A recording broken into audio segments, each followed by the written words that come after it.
S, ರಾಜ್ಯದಲ್ಲಿ ಮಾಡಿರುವ ಜಾತಿ ಗಣತಿ ಅವೈಜ್ಞಾನಿಕವಾಗಿದ್ದು ಇದಕ್ಕೆ ಯಾವುದೇ ಮಾನ್ಯತೆ ನೀಡದಂತೆ ಅಖಿಲ ಭಾರತ ವೀರಶೈವ ಲಿಂಗಾಯತ ಮಹಾಸಭಾದ ನಂಜನಗೂಡು ತಾಲೂಕು ಘಟಕ ಒತ್ತಾಯ ಮಾಡಿದೆ. ಪ್ರತಿ ಮನೆ ಮನೆಗೆ ಹೋಗಿ ನಿಜವಾದ ಮಾಹಿತಿ ಪಡೆದು ಜಾತಿ ಗಣತಿ ಮಾಡಬೇಕಿತ್ತು. ಆದರೆ ಇದು ಆ ರೀತಿ ಆಗಿಲ್ಲ. ಯಾವುದೇ ಕಾರಣಕ್ಕೂ ಈ ಜಾತಿ ಗಣತಿ ವರದಿಗೆ ರಾಜ್ಯ ಸರ್ಕಾರ ಅನುಮೋದನೆ ನೀಡಬಾರದು ಅಂತ ಆಗ್ರಹಿಸಿದೆ. ತಾಲೂಕು ಪತ್ರಕರ್ತರ ಭವನದಲ್ಲಿ ಸುದ್ದಿಗೋಷ್ಠಿ ನಡೆಸಿದ ಅಖಿಲ ಭಾರತ ವೀರಶೈವ ಲಿಂಗಾಯತ ಮಹಾಸಭಾದ ನಂಜನಗೂಡು ತಾಲೂಕು ಘಟಕ ಅಧ್ಯಕ್ಷ ಎಸ್.ಎಂ. ಕೆಂಪಣ್ಣ, ರಾಜ್ಯದಲ್ಲಿ ನಡೆದಿರುವ ಜಾತಿ ಗಣತಿ ಸಮರ್ಪಕವಾಗಿ ನಡೆದಿಲ್ಲ. ಈ ವರದಿಯಿಂದ ವೀರಶೈವ ಮತ್ತು ಲಿಂಗಾಯತ ಸಮುದಾಯಕ್ಕೆ ಸಾಕಷ್ಟು ಅನ್ಯಾಯ ಆಗಲಿದೆ. ಜಾತಿ ಗಣತಿ ವರದಿಯನ್ನ ನಾವು ಬಿಲ್ಕುಲ್ ಒಪ್ಪುವುದಿಲ್ಲ. ಈಗಾಗಲೇ ಸಮಾಜದ ಮುಖಂಡರಾದ ಶಂಕರ್ ಬಿದರಿ ಹಾಗೂ ಶಾಮನೂರು ಶಿವಶಂಕರಪ್ಪ ಸೇರಿದಂತೆ ಹಲವರು ವಿರೋಧ ವ್ಯಕ್ತಪಡಿಸಿದ್ದಾರೆ. ವಿರೋಧದ ನಡುವೆಯೂ ಜಾತಿ ಗಣತಿಗೆ ಅನುಮೋದನೆ ನೀಡಿದ್ರೆ ರಾಜ್ಯ ಸರ್ಕಾರದ ವಿರುದ್ಧ ಅಖಿಲ ಭಾರತ ವೀರಶೈವ ಲಿಂಗಾಯತ ಮಹಾಸಭಾ ಉಗ್ರ ಹೋರಾಟ ನಡೆಸಲಿದೆ ಅಂತ ಎಚ್ಚರಿಕೆ ನೀಡಿದ್ರು. ಹಿಂದುಳಿದ ವರ್ಗದ ಅಧ್ಯಕ್ಷ ಅಂತೇಳಿ ಶಿವರಾಮ್, ನಾವು ಹೇಳ್ತಕ್ಕಂಥದ್ದು ಯಾವುದೇ ನಾವು ಇವತ್ತು ಅಖಿಲ ಭಾರತ ವೀರಶೈವ ನಮ್ಮ ಲಿಂಗಾಯತ ಮಹಾಸಭಾದ ರಾಷ್ಟ್ರೀಯ ಅಧ್ಯಕ್ಷರು, ರಾಜ್ಯಾಧ್ಯಕ್ಷರು, ತಾಲೂಕಿನ ಅಧ್ಯಕ್ಷರಾಗಿ ನಾವು ಏನು ಲಿಂಗಾಯತ ಮಹಾಸಭಾ ಪದಾಧಿಕಾರಿಗಳಿದ್ದೀವಿ, ನಾವು ಆಗ್ರಹ ಪಡಿಸೋದಿಷ್ಟೇ. ನಮ್ಮ ಜಾತಿ ಗಣತಿಯಲ್ಲಿ ಅವೈಜ್ಞಾನಿಕವಾಗಿದೆ, ಲೋಪವನ್ನ ಸರಿಪಡಿಸಿ ಅಂತ ಹೇಳ್ತಾ ಇದ್ದೇವೆ ಹೊರತು ನಾವು ಇತರ ಜನಾಂಗದವರ ಮೇಲೆ ನಾವು ಯಾವತ್ತೂ ಅದ್ರ ಬಗ್ಗೆ ನಾವು ಅವ್ರ ಬಗ್ಗೆ ನಾವು ಮಾತಾಡಿಲ್ಲ. ಆದ್ರೆ ಮಾತಾಡ್ತಕ್ಕಂಥ ರಾಮಚಂದ್ರಪ್ಪ ಹೇಳ್ತಾರೆ ಈ ಜಾತಿ ಗಣತಿ ವರದಿಯ ಪುನಃ ನಾಳೆ ಸ್ಟೇಟ್ಮೆಂಟ್ ಕೊಡ್ತಾರೆ. ಅವರು ನೇರವಾಗಿ ಟಾರ್ಗೆಟ್ ಮಾಡ್ತಾರೆ, ಲಿಂಗಾಯತರಿಗೂ ಒಕ್ಕಲಿಗರಿಗೂ ನಾವು ರಾಜ್ಯ ಬರ್ಕೊಟ್ಬಿಟ್ಟಿದ್ದೀವ ಅಂತ ಹೇಳ್ತಾರೆ. ಆದ್ರೆ ನಾವು ಕೇಳ್ತಕ್ಕಂಥದ್ದು ಇಷ್ಟೇ, ನಮ್ಗೆ ಬರ್ಕೊಟ್ಟಿಲ್ಲ. ಜನಪ್ರತಿನಿಧಿಗಳಾಗಿ ಅಧಿಕಾರವನ್ನ ಮಾಡಿರ್ತಕ್ಕಂಥದ್ದು ಸ್ಪಷ್ಟವಾಗಿದೆ. ಆ ರೀತಿ ಆದ್ರೆ ರಾಮಚಂದ್ರಪ್ಪ ಅವ್ರಿಗೂ ಹೇಳೋದೇ, ರೇವಣ್ಣ ಅವ್ರಿಗೂ ಹೇಳೋದೇ ಇಷ್ಟ ಆಗ್ರಹ ಪಡಿಸೋದು, ನೀವು ಸರ್ಕಾರವನ್ನ ನೀವು ಡಿಸಾಲ್ವ್ ಮಾಡಿ ನಿಮ್ಗೆ ಇಷ್ಟ ಬಂದವ್ರನ್ನ ನೀವು ಚುನಾವಣೆ ನಿಂತ್ಕೊಂಡು ಮತ್ತೆ ಸರ್ಕಾರವನ್ನ ನೀವು ಅಧಿಕಾರಕ್ಕೆ ನೀವು ರಾಜ್ಯಭಾರ ಮಾಡಿ, ನಾವು ಕೇಳಲ್ಲ. ಆದ್ರೆ ಲಿಂಗಾಯತ ಮೇಲೆ ಒಕ್ಕಲಿಗರ ಮೇಲೆ ಯಾಕೆ ನೀವು ದಬ್ಬಾಳಿಕೆ ಮಾಡ್ತಿದ್ದೀರಿ ರಾಮಚಂದ್ರಪ್ಪನವರೇ, ರೇವಣ್ಣವರೇ ಅಂತ ಹೇಳ್ತಕ್ಕಂಥದ್ದು ನಮ್ಮ ಪ್ರಶ್ನೆ. ಆದ್ರಿಂದ ಇವತ್ತು ಅಖಿಲ ಭಾರತ ವೀರಶೈವ ಮಹಾಸಭಾ ಏನಿದೆ ಇದನ್ನ ಅವೈಜ್ಞಾನಿಕವಾಗಿರ್ತಕ್ಕಂಥ ಜಾತಿ ಗಣತಿಯ ವರದಿಯನ್ನ ಕೈಬಿಟ್ಟು ಹೊಸ ಸಮೀಕ್ಷೆಯನ್ನ ಮಾಡಬೇಕು ಅಂತ ಹೇಳ್ತಕ್ಕಂಥದ್ದು.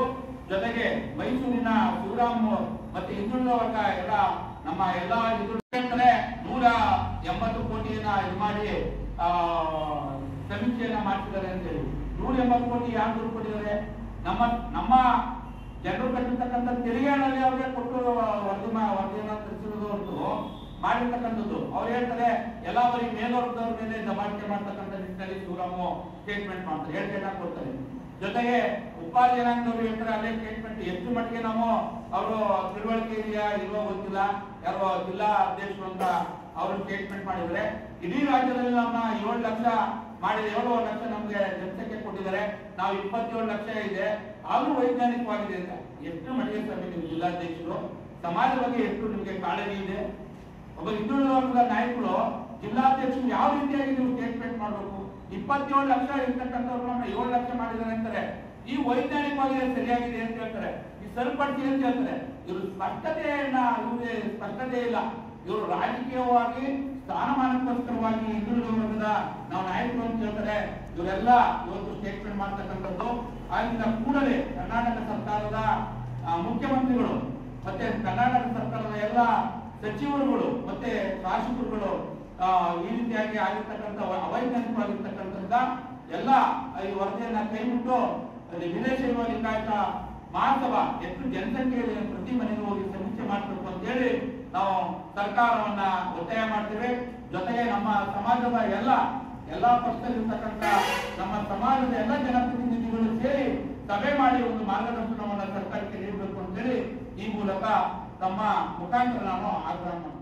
ಅಖಿಲ ಭಾರತ ವೀರಶೈವ ಲಿಂಗಾಯತ ಮಹಾಸಭಾದ ನಂಜನಗೂಡು ತಾಲೂಕು ಘಟಕದ ಪ್ರಧಾನ ಕಾರ್ಯದರ್ಶಿ ಶಿವಪ್ಪ ದೇವನೂರು ಮಾತನಾಡಿ, ಜಾತಿ ಗಣತಿಗೆ ನಮ್ಮ ವಿರೋಧವಿಲ್ಲ. ಆದರೆ ಸದ್ಯ ಬಿಡುಗಡೆಯಾಗಿರುವ ಜಾತಿ ಗಣತಿ ಅವೈಜ್ಞಾನಿಕವಾಗಿದೆ. ಇದರಿಂದ ನಮ್ಮ ಸಮುದಾಯಕ್ಕೆ ಸಾಕಷ್ಟು ನಷ್ಟ ಆಗಲಿದೆ. ಜಾತಿ ಗಣತಿಯಲ್ಲಿ ಹಲವು ಲೋಪದೋಷಗಳಿದ್ದು ಜಾತಿ ಗಣತಿಗೆ ಯಾವುದೇ ಮಾನ್ಯತೆ ಇಲ್ಲ. ಇದೊಂದು ಅಸಮರ್ಪಕ ಜಾತಿ ಗಣತಿಯಾಗಿದ್ದು ಈ ವರದಿಯನ್ನ ನಾವು ತಿರಸ್ಕಾರ ಮಾಡೋದಾಗಿ ತಿಳಿಸಿದ್ರು. ಜಾತಿ ಗಣತಿ ವರದಿಗೆ ರಾಜ್ಯ ಸರ್ಕಾರ ಮಾನ್ಯತೆ ನೀಡಬಾರದು, ಹೊಸದಾಗಿ ಗಣತಿ ಮಾಡಿ ಎಲ್ಲ ಸಮುದಾಯಕ್ಕೂ ನ್ಯಾಯ ಕಲ್ಪಿಸಬೇಕು ಅಂತ ಆಗ್ರಹಿಸಿದ್ರು. ಸುಮಾರು 10 ವರ್ಷಗಳಿಂದ ಆವಾಗ 1,30,30,000 ಇದ್ದ ಜನ ಇವಾಗ ಬರೀ 70-80 ಲಕ್ಷ ಯಾಕೆ ಬಂತು ಅಂತ ನಮ್ಮ ಸಮಾಜದ ಪ್ರಮುಖರು ಪ್ರಶ್ನೆ. ಅಂದ್ರೆ 50-60 ಲಕ್ಷ ಜನ ಏನಾದ್ರು 10 ವರ್ಷದಿಂದ ಮಾಡಿರೋದು 10 90-91 ಮಾಡಿದ್ರು. ಅಲ್ಲಿ 15 ವರ್ಷನೇ ಆಯಿತು. 15 ವರ್ಷ ಮಾಡ್ತಕ್ಕಂಥ ವರದಿಯಲ್ಲಿ ಆವಾಗಲೇ 1,30,30,00,000 ಜನ ಇವಾಗ ಬರೀ 70-80 ಲಕ್ಷ ಬಂದ್ಮೇಲೆ ಇನ್ನು 50-60 ಲಕ್ಷ ಹೇಳ್ಬೇಕು ಅಥವಾ ಮಾತಾಡ್ತಾ ಹೋದ್ರು ಹೋದ್ರು ಸೊ ದೇಶಾಂತರ ಹೋಗಿದ್ರೆ ಅಂತ ನಮ್ಮ ಸಮಾಜದ ಕೆಲವು ಮುಖಂಡಗಳು ಧಾರ್ಮಿಕಗಳು ಪ್ರಶ್ನೆ. ಅದಾದ್ರ ಜೊತೆಗೆ 15 ವರ್ಷದಿಂದ ಇಲ್ಲಿವರೆಗೆ ಲಿಂಗಾಯತರು ಯಾರು ಮಕ್ಕಳಾಗಿರ್ರೆ, ಅವ್ರು ಅದು ಅಭಿವೃದ್ಧಿ ಹೊಂದಿರ್ರೆ. ಇದೆಲ್ಲನೂ ನೋಡ್ರೆ ನೀವು 10 ವರ್ಷದಲ್ಲಿ ನಾವೇನು 1 ಕೋಟಿ ಇದ್ದು ಅಥವಾ 1,30,00,000 ಇದ್ದು 10 ವರ್ಷಕ್ಕೆ ಎಷ್ಟು ಜನ ಹೆಚ್ಚಿರ್ಬೋದು ಅಂತ ಒಂದು ಲೆಕ್ಕ ಹಾಕ್ತಾರೆ. ಅದ್ರ ಪ್ರಕಾರ ನಾವು ಇವತ್ತು 1.5 ಕೋಟಿಗೂ ಮೇಲಿರ್ಬೇಕು ನಾವು. ಅದು ವರದಿ ಇಲ್ಲ. ಮತ್ತು ಕಾಂತರಾಜ ವರದಿ ಕಾಣೆ ಆಗಿದೆ ಅಂತ ಹೇಳ್ತಾರೆ. ಅದು ವರದಿಯಲ್ಲಿ ಕಾಣೆ ಆಗಿ ಸರ್ಕಾರ ಏನು ಮಾಡ್ತು? ಇದು ನಮ್ಮ ಸಮಾಜ ಪ್ರಶ್ನೆ. ಆದ್ರಿಂದ ಇದು ಯಾವ ವೈಯಕ್ತಿಕವಾಗಿ ಅಥವಾ ಸ್ವಾರ್ಥಕ್ಕೋ ಅಥವಾ ನಮ್ಮ ಸಮಾಜವನ್ನು ತುಳಿಬೇಕು ಕೊಟ್ಟಿದ್ದೋ ಈ ವರದಿಯನ್ನು ಸುಳ್ಳು ಮಾಡ್ತಾರೆ.